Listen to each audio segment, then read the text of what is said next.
જૂનાગઢ જિલ્લાના માળિયાહાટીના પાંજરાપોળને ₹25,000 અનુદાન અને સાથે જ સંસ્થાની 450 ગાયોને લાડવા ખવડાવવામાં આવ્યા હતા।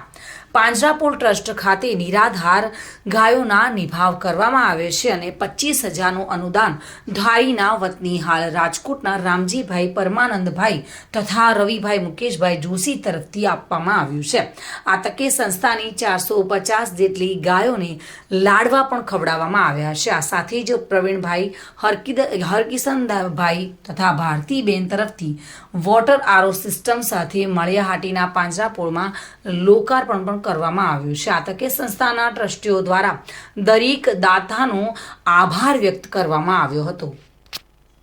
માળિયાહાટીના પાંજરાપોળ 100 વર્ષ ઉપરાંતની જૂની સંસ્થા છે। રૂલી લંગડી નિરાધાર વૃદ્ધ અશક્ય 450 ગાયોને સેવા આપતી, સારવાર કરતી, ઘાસચારાની વ્યવસ્થા કરતી આ સંસ્થામાં આજરોજ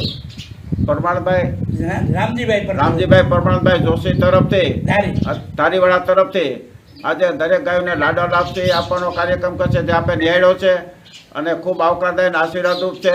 તેમજ આજે અમેરિકાથી પધારેલા અને પ્રવીણચંદ્ર હરકિશનભાઈ જુઠાણી હસ્તે ભારતીબેન દ્વારા અહીંયા જે વોટર કુલર આરો પ્લાન્ટ સાથે આપવામાં આવે છે। આમ આજે કાર્યક્રમ ખૂબ સારો અને આવકારદાયક છે। આ કાર્યક્રમથી માળિયા પાંજરાપોળના ટ્રસ્ટીઓ શ્રી અશ્વિનભાઈ જુઠાણી, રાજુભાઈ દેસાઈ, મુકેશભાઈ ગાંધી વગેરે અત્યારે ઉપસ્થિત છે અને આવકારીએ છે અને આ કાર્યક્રમને ખૂબ ખૂબ સફળતા અને શુભેચ્છા ઈચ્છીએ છીએ। આ પાણી છે એના ઘણા લોકો જે અત્યારે અહીં કામ કરે છે એ લોકોને આરો પ્લાન્ટનું ઠંડુ પાણી પીવા મળશે અને ગાયોને પણ આજે આશીર્વાદરૂપ આ લાડવા લાપસીનો કાર્યક્રમ થયો છે। આ સંસ્થા ખૂબ સારી રીતે વહીવટ કરે છે। દર મહિને આ સંસ્થાનો મિટિંગ મળે છે અને સંસ્થા રજિસ્ટ્રેશન નંબર ધરાવે છે। આ રીતે સંસ્થાને મુલાકાત લેવાના સંસ્થાને મદદરૂપ થવા માટે સર્વેને વિનંતી કરવાનું જીવદયાનું શ્રેષ્ઠ કાર્ય કરતી આ સંસ્થામાં સર્વેને આવકારવામાં આવે છે।